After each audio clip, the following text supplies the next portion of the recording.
आज आपको हम एक कहानी सुनाते हैं। कहानी ऐसे व्यक्ति की जो एक ठेकेदार के तौर पर अपना कैरियर शुरू करता है और देखते देखते इतना बड़ा बन जाता है कि जिस कंपनी के रहमो करम पर वह बड़ा बना, उस कंपनी के मुलाजिमों, उन कंपनी के कर्मचारियों और अधिकारियों को मारने लगा। कहानी एलबी सिंह की, जिसके बारे में कहा जाता है कि वो लाश पर चढ़कर सफलता की बुलंदियों तक पहुंचा है। एलबी सिंह एक व्यक्ति जो एक ठेकेदार के तौर पर कभी बीसीसीएल में काम मांगता था, आज वही एलबी सिंह बीसीसीएल के कर्मचारियों और अधिकारियों को मारता है।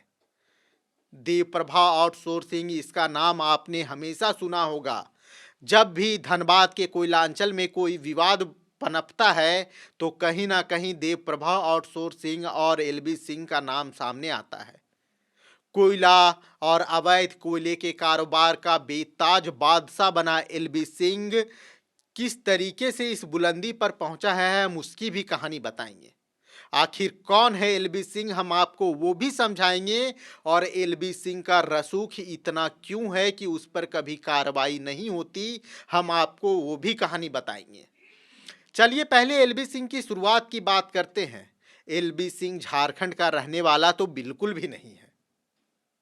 एलबी सिंह का परिवार यूपी के बलिया से धनबाद आया था और जब एलबी सिंह बीसीसीएल में एक कॉन्ट्रैक्टर के तौर पे अपना काम शुरू करता है, धीरे धीरे आउटसोर्सिंग का काम लेता है और अपना वर्चस्व स्थापित करना शुरू करता है। एलबी सिंह गुंडे पालता है और अवैध तरीके से कई निकासियों में उसका नाम आता है, कई लोन के फर्जीवाड़े में भी एलबी सिंह का नाम आता है। एलबी सिंह धीरे धीरे आहिस्ता आहिस्ता अपराध की उस दुनिया की तरफ कदम बढ़ाता है जो आगे चलकर अवैध कोयला के कारोबार की बुलंदियों तक पहुंचता है। आज देवप्रभा आउटसोर्सिंग कोयलांचल में अपना कब्जा कर चुकी है। धनबाद से लेकर बंगाल तक अवैध कोयले का जो काम होता है उसमें देवप्रभा आउटसोर्सिंग भी एक महत्वपूर्ण भूमिका निभाती है। और देवप्रभा आउटसोर्सिंग का के जो संचालक हैं उनका नाम है एलबी सिंह। एलबी सिंह के बारे में जो लोग जानते हैं, धनबाद के आप लोगों से या धनबाद के आसपास के लोगों से आप बात करेंगे या कोयला कारोबार से जुड़े लोगों से बात करेंगे तो आपको जो जानकारियां मिलेगी वो शॉक कर देगी। एलबी सिंह कोई साफ सुथरे तरीके से कारोबार करने वाला आदमी नहीं है। आज तक एलबी सिंह के अवैध कारोबार में जो लोग सामने आए या जिन्होंने भी एलबी सिंह के अवैध कारोबार को रोकने की कोशिश की, या तो उन्हें जान से हाथ धोनी पड़ी या फिर उन्हें कोई ना कोई बड़ी मुसीबत का सामना करना पड़ा। साल 2011 यह वो तारीख थी जब एलबी सिंह पहली बार लाइमलाइट में आया था। जब आईटी की रेड एलबी सिंह के ठिकानों पर पड़ी थी, उस समय कैश का भंडार एलबी सिंह के ठिकानों से मिला था। माना जाता है कि लगभग 100 करोड़ रुपए से ज्यादा कैश एलबी सिंह के ठिकानों से मिला था और उसकी कई कहानियां हैं। एलबी सिंह के बारे में एक व्यक्ति से मेरी बात हो रही थी तो उन्होंने बताया कि एलबी सिंह जो आज आप देख रहे हैं धनबाद में जो रास्ते को लेकर विवाद हो रही है, बीसीसीएल कर्मी इस चीज़ के चलते पीटे गए, यह विवाद कोई नया नहीं है। एलबी सिंह को एक माइंस का टेंडर मिला था और वो माइंस के बगल में एक बस्ती थी। बताया जाता है कि वो बस्ती के लोग जब उस माइंस के रास्ते से बाजार जाते थे तो एलबी सिंह के द्वारा उन पर प्रतिबंध लगा दिया गया था। जब लोग आवाज़ उठाने के लिए एलबी सिंह के मुंशी के पास पहुंचे तो एलबी सिंह के मुंशी ने फायरिंग कर दी। देवप्रभा आउटसोर्सिंग की गाड़ियों से आज भी कई लोग धनबाद में कुचले गए होंगे, इसका कोई हिसाब नहीं है। लेकिन एलबी सिंह का रसूख ऐसा है कि कोई उस पर कार्रवाई नहीं कर पाता। एलबी सिंह वह व्यक्ति जिसने ईडी अधिकारियों पर कुत्ते छोड़ने का काम किया था।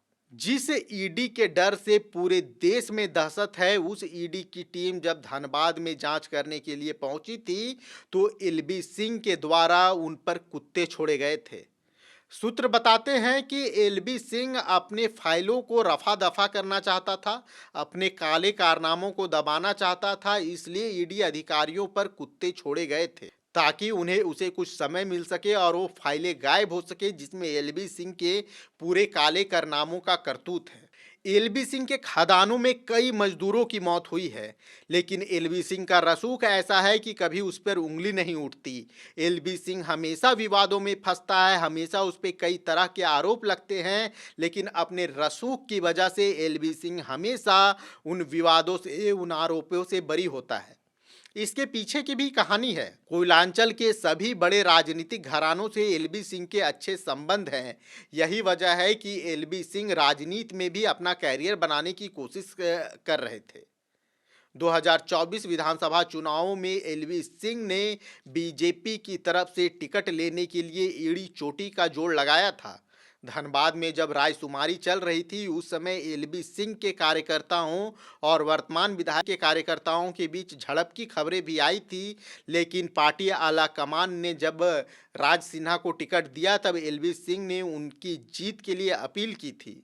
लेकिन अंदर खाने कई ऐसी कहानियां चलती है कि एलबी सिंह और राज सिन्हा के बीच आज भी अच्छे संबंध नहीं हैं, लेकिन भारतीय जनता पार्टी से जुड़े कई बड़े नेता हैं जिनसे एलबी सिंह के कई मधुर संबंध हैं।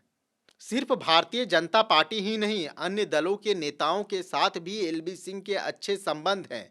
एलबी सिंह का रसूख आप इस बात से जान सकते हैं कि जब एक बार सीबीआई की टीम एलबी सिंह के काले कारनामों की जांच करने के लिए पहुंची थी, तब एलबी सिंह ने सीबीआई के टीम पर भी हमला करवाया था और उसके बाद से सीबीआई और पूरी एजेंसियां मिलकर भी एलबी सिंह के उस साम्राज्य को ध्वस्त नहीं कर पाई जो एलबी सिंह ने लोगों की चीखों पर खड़ा किया है।